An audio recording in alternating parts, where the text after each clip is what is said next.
네, 여러분 안녕하세요. 반갑습니다. 모두공인 공인중개사에서 부동산 공법을 맡고 있는 장진 선생입니다. 자, 지금부터 저랑 함께 이제 부동산 공법 어떻게 정복해서 어떻게 나갈 것인가에 대해서 우리 간략하게 한번 살펴보는 그런 시간을 갖도록 하겠습니다. 자, 여기 보시면요. 시스템 공법 이렇게 되어 있습니다. 시스템 뭘까요? 구조입니다. 공법이란 것은 우리가 뭐 여러분이 다른 선생님들의 OT도 같이 보시겠지만 공법은 다른 법률하고 약간 좀 체계적인 면이 좀 다릅니다. 공법이란 것은 이제 헌법부터 출발해서 법률, 그 다음에 시행령, 시행규칙까지 이르러서 출제가 한꺼번에 되기 때문에 이 조문에 대한 구조화 작업이 상당히 중요합니다. 자, 간략하게 일단 들어가기 전에 한번 살펴보시면요. 제가 하나 그림을 그려드릴게요. 자, 이건 뭘까요? 삼각형이죠. 네, 삼각형인데 보통 이건 우리가 삼각형으로 보지 않고요. 이렇게 해서 여기가 이제 헌법 이렇게 볼 수 있고요. 여기가 법률 이렇게 볼 수가 있습니다. 그 다음에 여기가 시행령 이렇게 보게 되고요. 여기가 조례 또는 규칙 이렇게 읽게 됩니다. 자, 이 그림이 의미하는 바는 뭘까요? 이렇게 하나 해보시면요. 자, 법률이 헌법한테 이길 수 있을까요? 이길 수 없습니다. 헌법의 위임을 받아서 법률이 제정이 되고요. 입법부에서 만들죠. 그 다음에 시행령은 이 법률의 위임을 받아서 행정부에서 만들게 됩니다. 그걸 시행령이라고 하게 되고요. 시행규칙이나 또는 조례 같은 애들은 지방자치단체나 또는 지방의회 같은 데서 만들게 됩니다. 따라서 우리의 시험 범위는 어디냐? 이만큼입니다.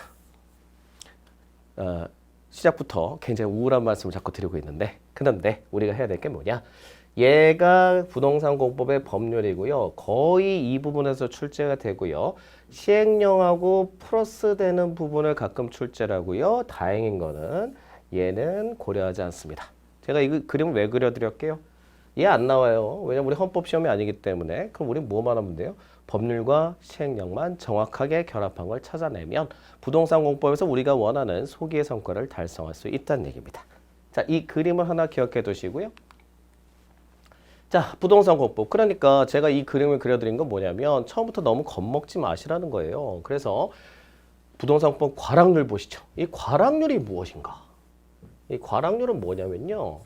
100점 만점인데요. 여기서 40점 이상을 획득해야 과락이 아닙니다. 그런데 여기서 하나 틀려서 37.5점이 나왔다. 그러면 다른 거 잘해도 우리 내년에 다시 만나요. 이렇게 되는 겁니다. 이게 바로 과락률인데 그 정도로 어렵다는 거예요. 그래서 여기 보시는 것처럼 부동산 공법 여기 보시면 41.31, 43.84 이렇게 돼 있죠. 응시자 평균 점수 보세요. 어마어마하지 않습니까? 너무 우울해하실 필요는 없어요. 왜? 부동산 공법은 여러분이 우리가 그 기획 영상에서도 보셨고 OT에서도 보셨겠지만 이 차이는 부동산 공법만 시험 보는 건 아니에요. 그래서 얘네들 점수가 꽤 높죠. 그래서 얘네들을 가지고 플러스를 시켜주면 부동산 공법이 어느 정도 점수가 40점 밑으로만 내려가지 않으면 합격하는 데는 지장이 생기지 않습니다. 그래서 무시무시한 말이 써 있어요. 낮고 불안한 부동산 공법 점수. 뭐 어쩔 수 없어요. 낮고 불안할 수밖에 없어요. 양도 많고 해도 그 다음날 보면 또 까먹어요. 저라고 다 기억을 하겠느냐.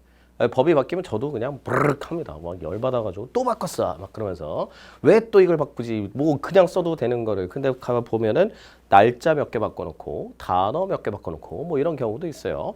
자, 그런데 여기 보시면 이제 부동산 공법이 점점 더 어려워지고 있습니다. 난이도를 엉뚱한 데서 조절하고 있는데 희한한 느낌을 자꾸 줘요. 그래서 30일의 시험의 특징이 뭐냐면 난이도가 확 올라갔어요. 지난해에 비해서. 그러니까 2020년도 문제는 난이도가 확 올라갔고요. 중간 정도 난이도 문제를 가지고 또 굉장히 어렵게 만들었습니다. 그러니까 모르는 게 아닌데 문제를 읽으면서 굉장히 생소하게 이렇게 만들어줬다는 게 가장 큰 문제점이었고요. 얘가 제일 나쁜 거예요. 아우 나빠. 정말 나빠요. 시행령의 별표. 자, 이거 기억나시죠? 시행령인데 이 안에 보면 예를 들어서 어떤 법에 1조가 있다. 그럼 시행령 1조도 있어요. 근데 시행령 맨 끝에 가면은 부칙 이런 애들이 붙어 있습니다. 이 시행령의 부칙 또는 별표라고 그래서 여러분 자꾸 이거 생각하시는데 이 별표가 아니고요. 별개의 표로 만들어서 또 한글 파일로 올려놓은 애들이 있어요. 여기에서도 구석에 있겠죠. 네, 그걸 내셨어요. 그러니까 화가 나요, 안 나요? 나죠. 틀려주시면 됩니다. 예, 우린 100점 맞는 시험이 아니에요. 그래서 아까 서두에도 말씀드렸잖아요. 너무 그렇게 스트레스 받지 마시라니까요. 자, 이 점수를 다시 한번 보세요. 요거보다 잘하면 돼요. 요거보다 잘하면 되기 때문에 부동산 공부에서 만점 받겠다. 좋습니다. 다른 과목은 이제 안 보시겠다는 얘기죠. 예, 다른 과목에서 점수를 다 따셔야 돼요. 그래서 이게 문제였어요. 어려운 문제가 보통 7개, 8개 출제됐는데 11개, 12개까지 출제됐다. 당락에는 영향을 끼치지 않습니다. 10개 틀려도 30개는 맞았다는 얘기예요. 30개 맞으면 75점입니다. 그러니까 이것 때문에 떨어졌다. 거짓말이에요. 쉬운 거랑 중간 거 다 틀려서 떨어진 겁니다. 그래서 이렇게 바뀌었다 할지라도 우린 여기에 맞추는 전략적 학습이 필요한 건데 그래서 이렇게 이제 보셔야 돼요. 우리가 법이 아까 서두에 말씀드렸지만 6개입니다. 그래서 이름만 보셔도 거창한 국토의 계획과 이용에 관한 법률이에요. 그럼 우리가 지금 부동산 공법이라는 과목을 보고 있잖아요. 부동산의 공적인 영역을 담당하는 법입니다. 부동산 공법의 반대말이 뭐게요? 부동산 사법이겠죠. 부동산 사법은 민법 같은 애들이에요. 그러니까 부동산에 관련된 일을 하시게 될 여러분들한테 주어져 있는 것은 부동산에 관련된 사법적 역할 뭐겠어요? 등기법, 또 주택임대차 보호법, 민법 이런 애들은 제 담당이 아닙니다. 그건 1차 선생님들하고 공부하시고 그리고 제가 해야 될 거는 이 부동산에 관련된 국가적인 사업에 관련된 법들 그걸 이제 공부하셔야 될 거예요. 거기에 가장 큰 형이 얘예요. 국토의 계획 및 이용에 관한 법률. 시험 문제는 12개가 출제가 됩니다. 그 다음에 국토를 계획하고 이용을 했으면 그 다음에 뭘 하셔야 되냐면 이 도시를 어떻게 개발할지를 또 탐구를 하셔야 되겠죠. 그래서 도시 개발하는데 6문제가 출제가 되고요. 도시 개발해놓고 그 다음에 나몰라라 하면 도시가 슬럼가가 될 겁니다. 그래서 재건축, 재개발 가는 것이 바로 여러분 제일 좋아하는 거. 사랑의 재개발이 아니라 진짜 건축물을 재개발하셔야 되고 도시를 재개발하셔야 돼요. 여기서도 6문제가 출제가 됩니다. 그러니까 이쪽은 뭘까요? 이쪽은 부동산 공법의 개별적 법률에 해당이 됩니다. 그래서 건축물을 어떻게 할 거냐, 주택을 어떻게 할 거냐, 투기를 어떻게 막을 것이냐, 그리고 농지도 어떻게 관리할 것이냐 하는 데서 7문제, 그래서 딸랑 2문제가 출제가 됩니다. 그럼 여러분은 제가 안 봐도 뻔히 알아요. 이거 지금 더 하고 계시죠? 40개요 그냥. 40개 이렇게 출제됩니다. 의심스러우시니까 18개, 그 다음 몇 개요? 24개, 그 다음에 38개, 2개. 합치면 40개. 그래서 이런 분들도 있어요. 농지법 2개 나오니까 하지 말아야지. 난이도가 중하입니다. 농지법은 조금만 하면 2개 다 맞출 수 있어요. 얘는 12개 다 못 맞아요. 그리고 이쪽 가면 난이도 훅 올라갑니다. 여기 내용이 좀 어려워요. 굉장히 복잡합니다. 건축법이 우리가 어설프게 알고 있는 건축법하고 실제 내용은 좀 다르고요. 그 다음에 주택법도 그러니까 여러분이 생각하시면 이제 분양만 잘하면 되겠지 하는데 주택도 공급을 해야 되고 수요가 있고 그 다음에 어떻게 끌고 가고 어디에다 주택을 몇 채 배치하고 어디는 어떻게 하고 그 다음 미분양 사태는 어떻게 하고 등등등이 다 나와 있어요. 그래서 이쪽 애들이 좀 어려워요. 그러니까 우리가 타겟팅을 저 앞쪽에다 좀 맞춰야 되거든요. 자, 구체적으로 볼까요? 그래서 어떻게 하셔야 되느냐? 그냥 암기가 왕이다. 그건 아닙니다. 암기는 그 맨 마지막 단계 할 일이고요. 이 법이 왜 만들어졌는지, 법률 용어가 왜 이렇게 쓰였는지를 명확하게 살펴보셔야 되겠고, 제일 중요한 건 이 법의 제도적 측면이에요. 그래서 전체 틀을 이렇게 잡아서 그 안에 우리가 이렇게 이쁘게 색칠을 해 나가는 게 우리가 할 일입니다. 그래서 일단은 요 이쁜 그림을 만들어 주려면 전체적인 내용을 좀 보고 그 다음에 세부적인 거 보고 자주 나오는 거 계속 확인하고 반복 10번 정도 반복하잖아요. 외우기 싫어도 그냥 샤워하다가도 브랜드 생각나서 좀 속상할 때도 있겠지만 뭐 상관없어요. 시험만 붙으면 됩니다. 그래서 그렇게 해서 계속 반복하시는 거고요. 출제자가 무엇을 낼지 그것은 제가 이미 겪어본 바가 있기 때문에 거기에 맞춰서 하나씩 할 겁니다. 그래서 좀 천천히 좀 진행할 생각입니다. 그렇게 빨리는 못하고요. 우리가 어차피 합격선에 맞추는 강의를 할 거기 때문에 기본 때 강의 수가 정해졌으니까 달리고 이렇게 할 게 아니라 최대한 천천히 요 용어 잘 이해 안 되시죠? 그러면 그림도 한번 보고 내용도 다시 설명해 보고 이렇게 할 생각이에요. 그래서 여기 보시는 것처럼 이제 빈출 중심의 전략적 학습입니다. 여러분이 우리가 기획 영상에서도 보셨다시피 우리 모두 공인에서 준비한 이런 시스템은 단기간에 집중적으로 쏟아 부어서 반복 학습을 통한 재빠른 합격이에요. 뭐 조속한 합격보단 재빠른이 더 어감이 좋지 않습니까? 재빠른 합격입니다. 재빨리 남들보다 빠르게 누구보다 빠르게 내가 가서 붙겠다. 그러면 여기 쫙 보시면 그 29회, 30회, 31회 보시면은 여기서 이제 빈출 내용을 이제 보셔야 돼요. 빈출 내용인데 여기 보시면 20문제하고 21문제, 23문제 이렇게 돼 있잖아요. 요 내용에서 나오는 애들이 좀 정해져 있다는 거예요. 그래서 이걸 구체적으로 볼까요? 그래서 여기 보시면 국회법 얘가 당연히 60%를 차지하죠. 그래서 요거는 됐고요.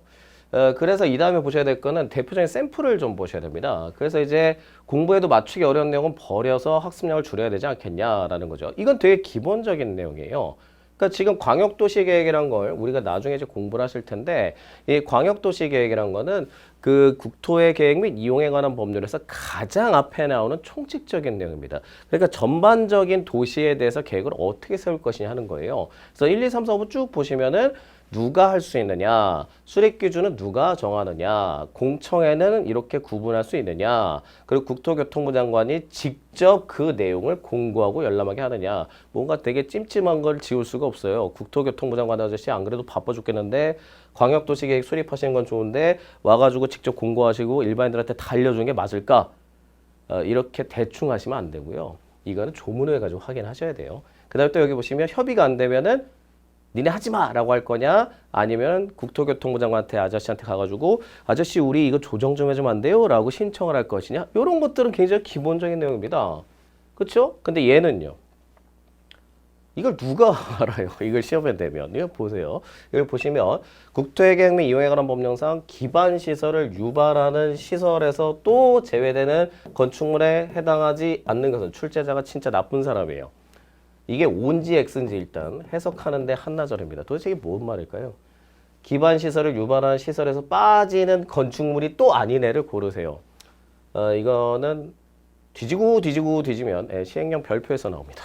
이런 것들은 구태여 우리한테 의미 있는 문제가 아니에요. 이거를 맞추려고 시행령 별표 규칙까지 다 뒤져야 되느냐? 그러면 이제 뭐가 되냐면 부동산 공법 박사학위를 이제 받으시게 될 겁니다. 그래서 굉장히 그렇게 공부를 오래 하실 건 아니기 때문에 그래서 이런 것들보다는 바로 앞 페이지 우리 잠깐 볼까요?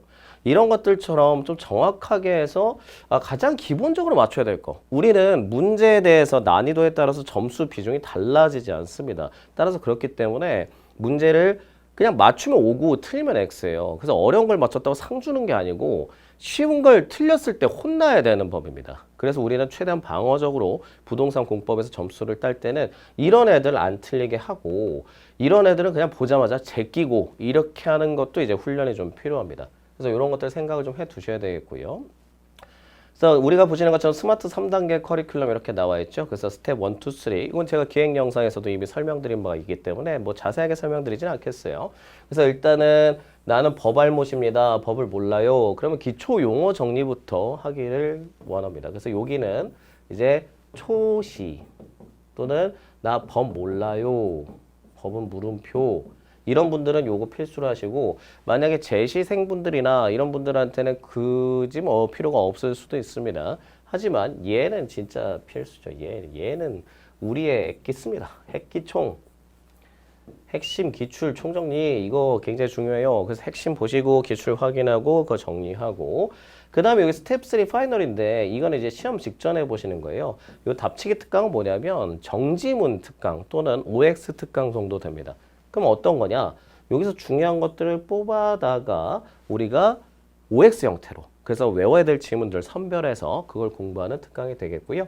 이거는 당연히 실전 연습이죠. 이런 분들이 있어요. 시험장만 가면 손발이 떨리고 드드드드드드 하신 분들이 있어요. 그래서 아는 건데 모르겠다. 있었는데 없었습니다. 없었는데 있었습니다. 막 이렇게 난리 나시는 분들이 있거든요. 그런 분들을 위해서 우리가 예방주사용으로 만든 겁니다. 실전 모의고사도 몇 번 보시게 될 거예요. 그래서 여기 보시는 것처럼 합격에 필요한 요거만 학습을 하고요. 그 다음에 어려운 용어 완벽 정리하고 다시 한번 보시면 이제 기출 분석을 통해서 핵심적인 내용을 정리를 하시는 거고 그 다음에 합격점을 단기 완성. 이때는 모의고사 실제하고 가장 유사하게 보시고 OX 같은 거 확인하시는 게 우리가 할 일입니다. 이렇게 돼 있죠. 그래서 우리가 준비했던 오리엔테이션은 이렇게까지인데요. 그래서 우리가 보셔야 될 거는 동차 합격이 목표인 수험생이라면 당연히 하셔야 되지만 동차 합격이라는 게 여러분이 생각할 때 뭐 되게 거창해 보이시겠지만 우리가 시험 보는 과목은 결국 5과목이에요. 그래서 1차 2과목, 2차 3과목. 물론 정확하게는 2차가 공시법하고 세법이 한 과목으로 묶여 있기 때문에 6과목으로 볼 수는 있겠지만 본인의 능력과 본인의 상황에 따라서 1차만 목표로 하셔도 상관없고요. 1, 2차를 같이 보셔야겠다 상관없어요. 근데 우리가 지금 캐치프레이즈로 삼고 있는 것 자체가 웬만하면 빨리 한 번에 끝내자가 우리의 목표입니다. 여러분이 수험 생활을 길게 하는 건 제가 원하는 상황이 아닙니다. 제가 올해로 강의 경력이 지금 20년이 넘었는데 20년 동안 제가 가르친 학생들을 그 다음에 또 보고 그 다음에 또 볼 때 제일 슬퍼요. 그래서 여러분이 합격을 빠르고 정확하게 할 수 있게끔 길잡이가 되어 드릴 테니까 올해 2021년 11월 달에는 합격의 기쁨을 같이 이렇게 누렸으면 좋겠습니다. 보통 이제 합격하고 나면 이제 합격자의 밤 이런 걸 할 수가 있는데 코로나가 종식이 된다면 합격자의 밤을 한번 해보고요. 종식이 안 되면 온라인 합격자의 밤을 너무 슬프다. 그래도 어쩔 수 없습니다. 그렇게 해서 여러분 우리 온라인에서 우리가 오프라인에서 진행하는 건 아니니까요. 온라인에서 또 만나게 될 거고 뭐 질문 있으면 Q&A 또 진행할 거고 우리 모두공의 가장 큰 장점 피드백이 확실하다라는 거 잘 알아두시면 잘 활용하셔서 여러분 반드시 합격하셔서 내년에 저희 집 중개 좀 해주세요. 그러면 원이 없겠습니다.